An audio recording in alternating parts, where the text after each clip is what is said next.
Hi, so thanks for joining me. My name is Leslie Klingner, and I'm the Curator of Interpretation at Biltmore, and it's my job to really research the Vanderbilt family and, along with my colleagues, work on our archives to really find the stories of Biltmore Estate and to restore different rooms in Biltmore House. And so it's really my pleasure to work really directly with a lot of the objects and many of the Vanderbilt's own stories. And presentations like today are exciting for me because it's an opportunity to really combine the two, to really look closely at some of the objects in the Biltmore House collection and see how they really tell us more about the Vanderbilts themselves. And so it's really my pleasure to be here today looking at frames.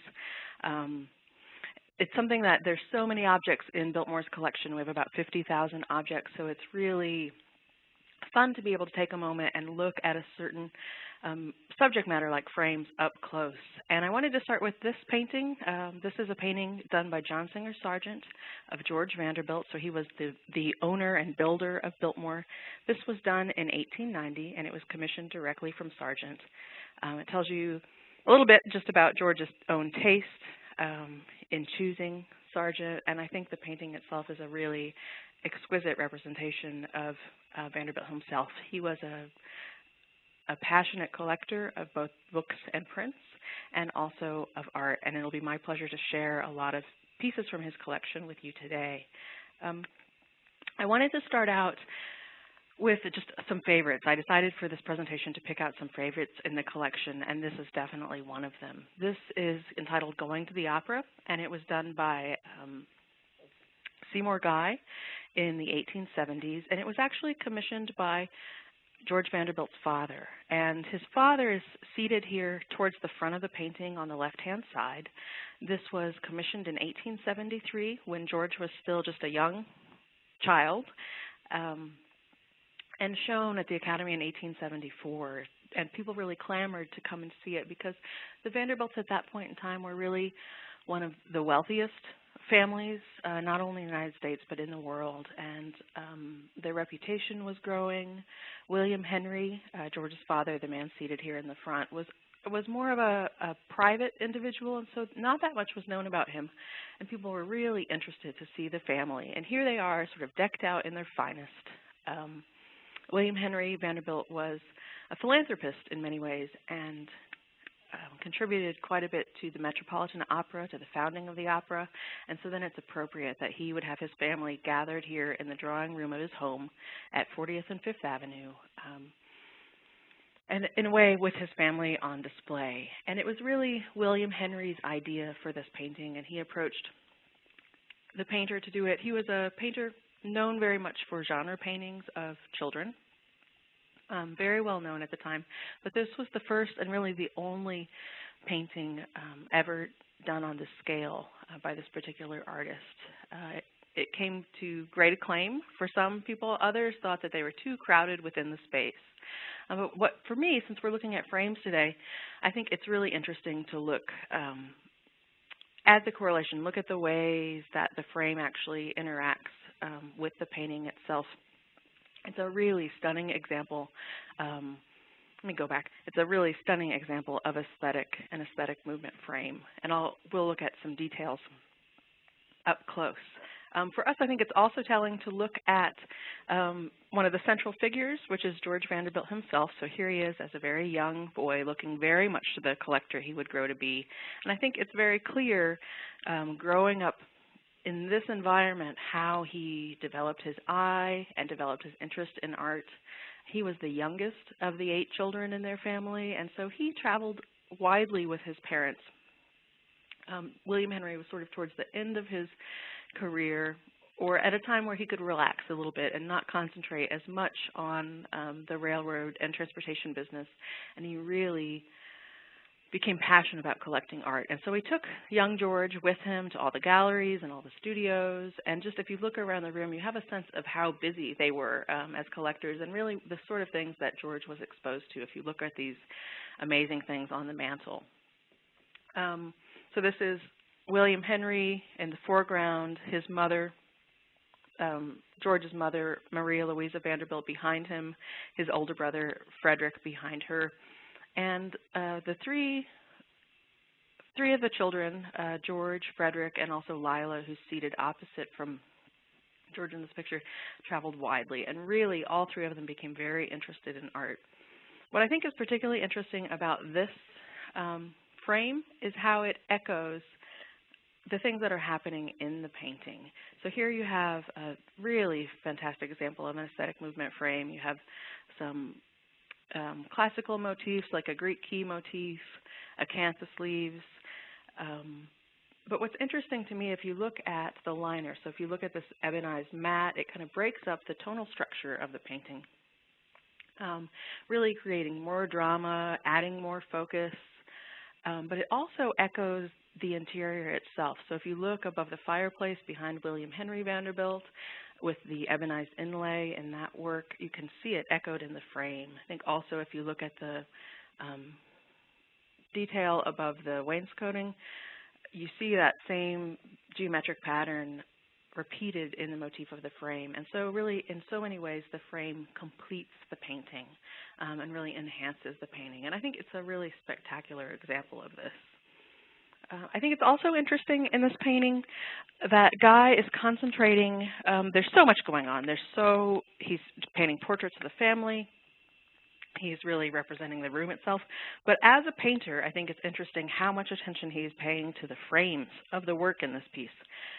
They really serve to draw your eye around, to light the painting in so many ways. And I think that's really telling how much detailed information Guy is conveying through the prints or the paintings and the frames themselves. It's interesting too because William Henry Vanderbilt was one of the first collectors to open up his collection on a large scale. So not long after they left that home, they built one of the biggest homes in New York City on Fifth Avenue at 640 Fifth Avenue. And he was one of the first collectors to open his enormous collection to the public. This is an example of the interior of that gallery. It was really an unrivaled collection with artists like Turner and Millais. And it was sort of the forerunner of many of the sort of major American museums. He had about 200 paintings, each of them exquisitely framed. And it's interesting to think of George Vanderbilt, by this point, a teenager in his sort of late teens, and the home that he went on to build, the inspiration that he gained from his father's interest in architecture and art. And then when he was in his 20s, he began really having a vision of the dream home that he wanted to build, which in time would become Biltmore. In the late 1880s, he began buying acreage in western North Carolina and working with Richard Morris Hunt, the preeminent architect of the time, to make this vision a reality. And I think it's very interesting and sort of a different way to look at it, but to think of the way that Hunt and Vanderbilt used frames. You know, they cited the home to frame this phenomenal view we have here at Biltmore. The gardens are works of art unto themselves, each framed, as is illustrated here really well in the Italian garden, each framed in their own way. And it's clearly a way that as artists they used the frames to separate space, to bring focal points. And I think that's so much the point, and you can see it throughout the house. One of my favorite places, I think that it becomes very clear, is the library. Now, the library is probably my favorite room and the favorite room of many visitors. But when you really break it down and you really look at it, it's interesting how Hunt is using framing to draw your eye to certain places, to create focus in the room. So here it's very clear in the fireplace how he's using the mantle as a frame, and around the tapestry as well over the fireplace. And I think what might not strike you first off is the ceiling. It's really the piece of art that this room was created around. It's this Chariot of Aurora done by the artist Pellegrini. It originally hung in the ballroom of the Pisani Palace in Venice. It was taken down in the 19th century in 13 strips, and George Vanderbilt acquired it. And so Biltmore's library was designed around this space. Now, Pellegrini was probably the most important Venetian painter in the early 18th century, and he used a lot of Rococo strap work in his painting. So this is a view if you're standing on the library floor looking up. This is what's above you. And if you haven't been to Biltmore, it's worth it just to come, just for this view. He used the strap work to great effect, particularly in framing the alcoves and these individual allegorical figures. The entire ceiling is about 64 by 32 feet. It's tremendously large. And it's interesting to think of it coming here and how Hunt was incorporating it into this interior. After it came down from the Pisani Palace and was purchased, and the plans for Biltmore were well underway, Hunt or Vanderbilt, we're not sure which, sent it to a studio called Spiridon in Paris. And they basically worked to restore it. So here you see a really fascinating image of the artisans working to restore it. And just to give you a sense, if you look on the upper left-hand corner, those dots and the smears on the image that you're seeing right now are actually on the photograph itself. They weren't on the painting. But this is what you're looking at. So this is that same alcove from above, if you're looking at it. So it's phenomenal to have the documentation of this work going on. So this is that same panel then installed in Biltmore House. Now keep in mind, when Hunt was having this done, he was still envisioning the design for the room. And I think what's very interesting is how he uses Pellegrini's own framework and builds upon that. So he is using the alcoves, using the molding in the room to really accentuate the alcoves and give you this great sense of depth, which is difficult to convey via PowerPoint. But the effect really is spectacular. It makes it three-dimensional and come alive, and it's just a phenomenal piece of art. But it's enhanced in so many ways by the extra framing that Hunt did. He was really a genius designer and understood, I think, the power of the frame, of framing, proper framing, to really make a piece of work pop. Now, obviously, with all of the work there was to do during the construction of Biltmore House, which happened between 1889 and 1895, and even earlier, George was guided in many ways by others to help build his collection. He had a tremendous eye, in part from going to all of those studios with his father and having amazing access to the artists themselves and to galleries around the world. But he also really relied on different dealers and different specialists to guide him in his purchases. And so this is one example. This is Duran-Ruel, who was a famous French art dealer. He's probably best known as a dealer of Impressionists, the person who made Impressionism very popular.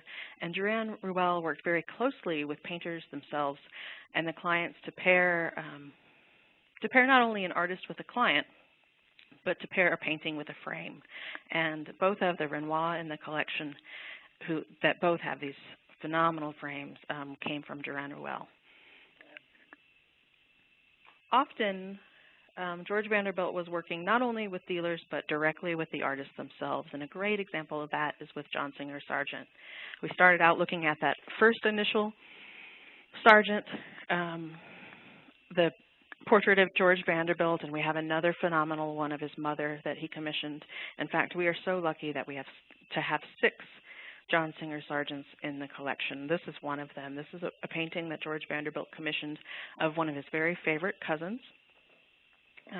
She unfortunately had the last name of Bacon, but a really phenomenal woman. But so this is a portrait of Mrs. Bacon.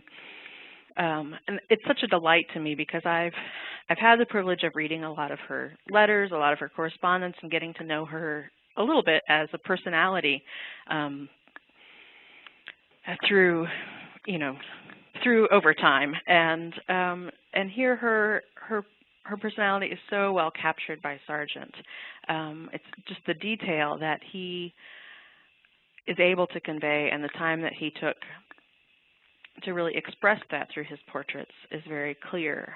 What's interesting to me that in our archives, what we find is evidence of the level of detail that he's working with the frames as well, that he's concerned with the frames. So he's writing George Vanderbilt back and forth about details on the frames. And I'm going to read you a few letters, just because I think as a decorative art historian, to me, it's really interesting to see the series of letters and to see the correspondence back and forth between Sargent and George Vanderbilt. So I'm going to go to the next image. This is a painting of the architect who designed Biltmore. This is Richard Morris Hunt, and this was actually done at Biltmore. So during the construction, George had John Singer Sargent come down to Biltmore and paint life-size portraits of both the architect Hunt and the landscape architect Frederick Law Olmsted, and we'll look at that a little bit later.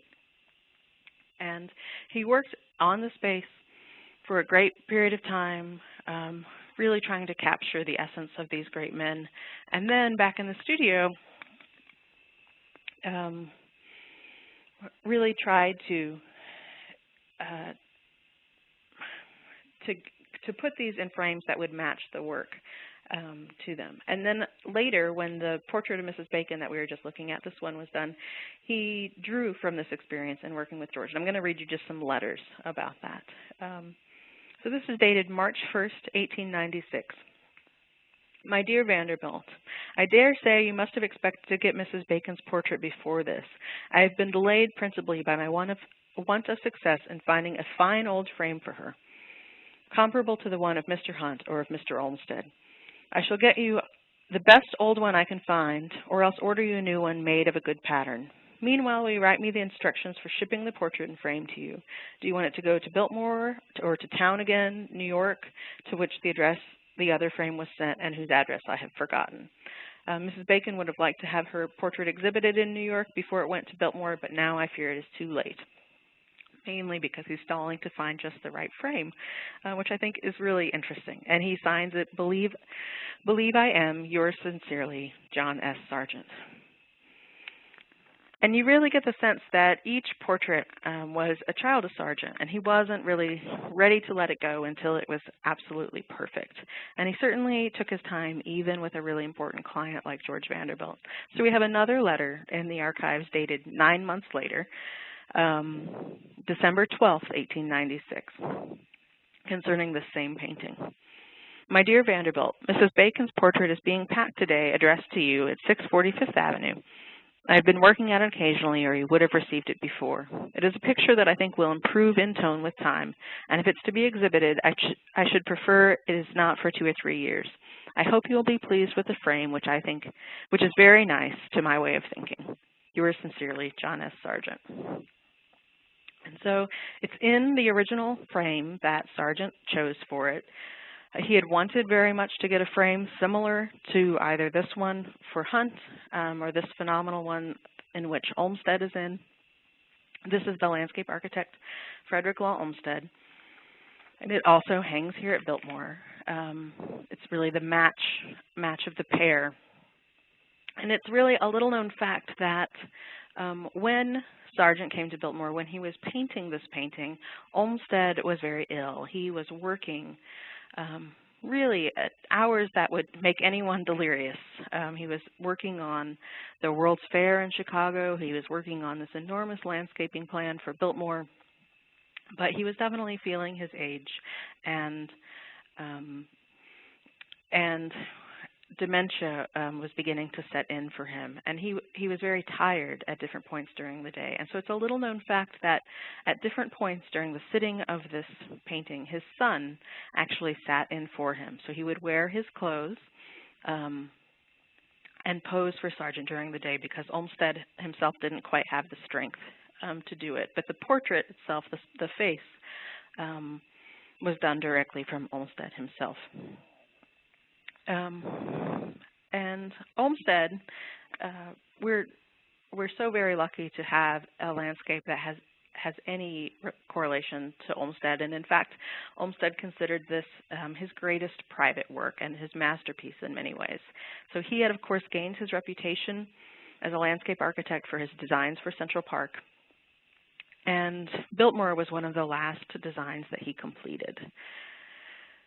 He was really integral, not only in the landscape design, but also the overall vision for Biltmore. He suggested to Vanderbilt that he pursue a grand experiment in scientific forestry, and indeed George was one of the first people to introduce scientific forestry and managed forestry into the United States.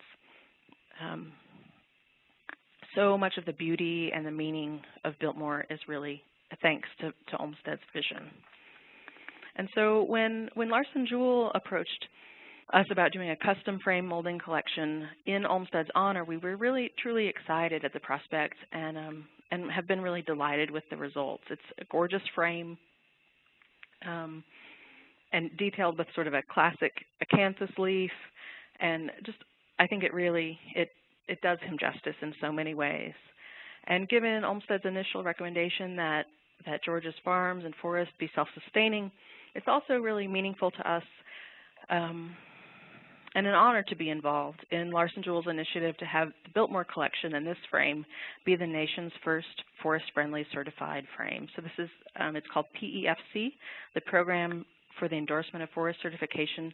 And basically, if you see a PEFC certification on something, you know that you're supporting a product and a company that values well-managed sustainable forests and really works to make their products from those materials. And so it's very much in keeping with Olmsted's vision for the estate and for what George Vanderbilt wanted. And it makes it really all the more meaningful to be working with Larson-Juhl in a way to set this sort of standard for our country.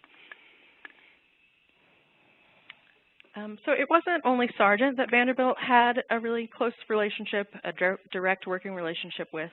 He also was a great fan of the artist James McNeill Whistler, the Whistler of Whistler's mother, and we are so fortunate to have several Whistlers in the collection. George started out with both prints and landscapes from Whistler, and then over time commissioned portraits as well. So there's a great portrait of George that Whistler did that now hangs in the National Gallery, and this portrait of Edith hangs in the Tapestry Gallery at Biltmore. Whistler and George actually became so close that we have a lot of the documentation that we know from when George and Edith were on their honeymoon when they were first married in 1898. A lot of what we know of what they were doing comes from letters that George wrote to Whistler. So he kept them very informed, and it's really allowed us to see what galleries they were visiting, what they were doing. It's interesting to know that they were doing things like going on day hikes and going to Vienna where Edith had never gone, just to see individual works of art. And he's reporting in very newsy ways, very interesting ways, back to Whistler. They were so close, in fact, that when Whistler died in 1903, so not long after beginning this portrait of Edith, George was one of his pallbearers. So I think the relationship was very important to each of them. And again, Whistler was very involved not only in the choosing of the sitting and of clothing that the sitter would be in, but also in the frames. And Whistler really sort of struck away from the common, more ornamental frames of the day and really concentrated on doing a little more simplified, very geometric frames. He's very well known for his framing. We're lucky to have several in the collection.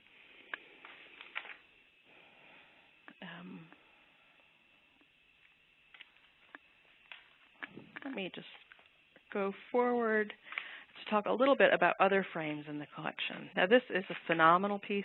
As I mentioned before, George was a great print collector, and Albrecht Durer was one of his favorite artists from the 16th century, a German printmaker. This is a phenomenal piece, very large scale. This photo, in fact, doesn't even do it justice. It is probably taller than I am. And I think what's very interesting to note here is the manner in which it's framed and the impact that it has. If you can imagine this framed in just a rectangular frame, even with the same beautiful molding, it wouldn't have nearly the impact. And so it's so much a part of the choice, a choice in the frame itself, and how it completes the work of art. Another great example really is the billiard room at Biltmore House. So this is a period image of the the billiard room. And so this is how George himself would have decorated the room and would have known the room. Now, we restored this room not too long ago, and people always ask, well, why is it that it takes so long to restore a room? So this was a year and a half, almost a 2-year project. And the Vanderbilts were just like the rest of us, that over time their interior design changed, their taste changed, fashion changed, and they altered the room. So this is the room later in the 20s. They used it as a sitting room instead of a billiard room. After that, it changed again. And so when we went back to restore the room, we tried to bring it back very close to the room that George knew. And as you can see, looking here, though it has this phenomenal ceiling and so much interesting furniture here, Knoll-style furniture echoing Knoll in England, some beautiful Jacobean turning. But the thing that really stands out in this room are the prints. George had an enormous collection of prints, many of them sporting prints, and that's what he put on view in this room. I think it's interesting to note how he had them framed. My colleague Darren, who is our chief curator, spent a lot of time looking at this picture, finding the exact prints that George had hanging, to put them back hanging in these same places. And it was very important to him and to all of us that they were framed in the same manner. And so the prints themselves were conserved, the mats were conserved, they were all matched back up and placed back in their original place. And the results of this project really speak for themselves. So this is the before. Before the prints were conserved and reframed, and this is the after. The way that these very simple, very masculine, ebonized frames really draw your eye in, create focus, enhance the depth, enhance the tones in the prints are really, it's really remarkable. And to see this whole line of befores and afters really reinforces that point to me. So this is before, and here after. The little glint of gold here adds so much light and so much focus as well. I think frames like this especially go far in heightening the drama of works. It's made very evident in this piece. And so once that process was completed, this is the restoration of the room. And once all of that process was completed, the Larson-Juhl created a line inspired by these fantastic frames, and they echo the same soft ebony finish and the subtle gold detailing, and they're really a great collection. And since then, we've been really pleased to have subsequent collections developed with Larson-Juhl based on frames and on works of art throughout the house. So these are just a few examples of them. And what I've been really impressed with over time is Larson-Juhl itself as a company. They are tremendously passionate about the objects that they create, very knowledgeable, and it's always just a pleasure to be working with a company that cares so deeply about the quality and about the history of their product. So before concluding, I just wanted to give a little sneak peek of the project that we're working on now. I've shared several of our last restorations, but this is our next big project, or this is part of our next big project. We're working right now on the second floor living hall in Biltmore House. So if you enter Biltmore House, you go up those grand staircase, there's a landing, and on that landing is the second floor living hall, and it would have been the place that the Vanderbilts and their guests really gathered before dinner to descend those beautiful stairs and go down to the banquet hall. And in many ways, it was a gallery as well. And I think that gets back to the things that George really treasured, the things that he wanted to share with his guests at Biltmore House.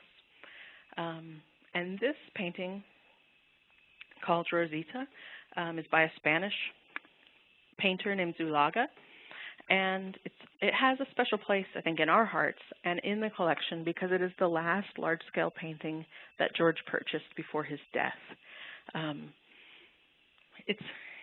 It's massive in scale and just really a riot of color, and it's phenomenally painted.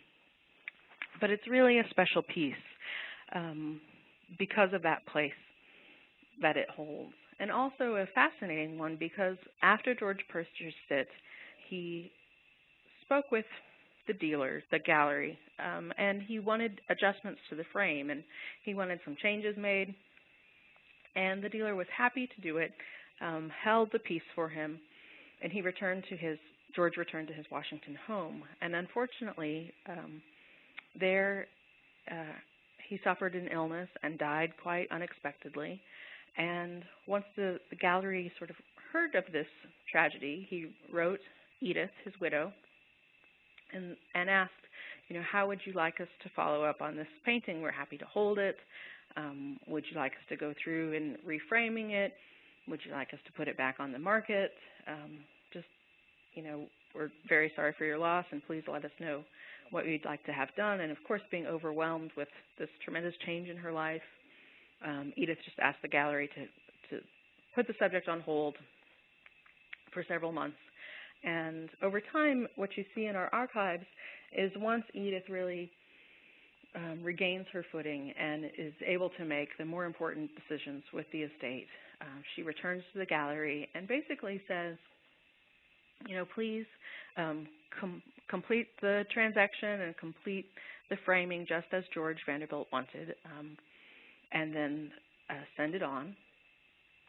And so what we have is an example of changes in framing that George selected, and we know that for sure. And not only that, but it being sort of one of the very last works that he added to the collection. So it's a very, very special piece.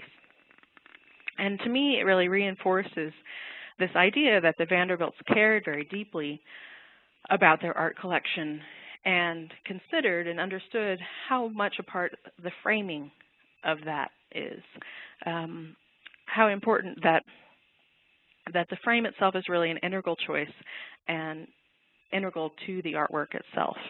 And I think this is a really beautiful example of that.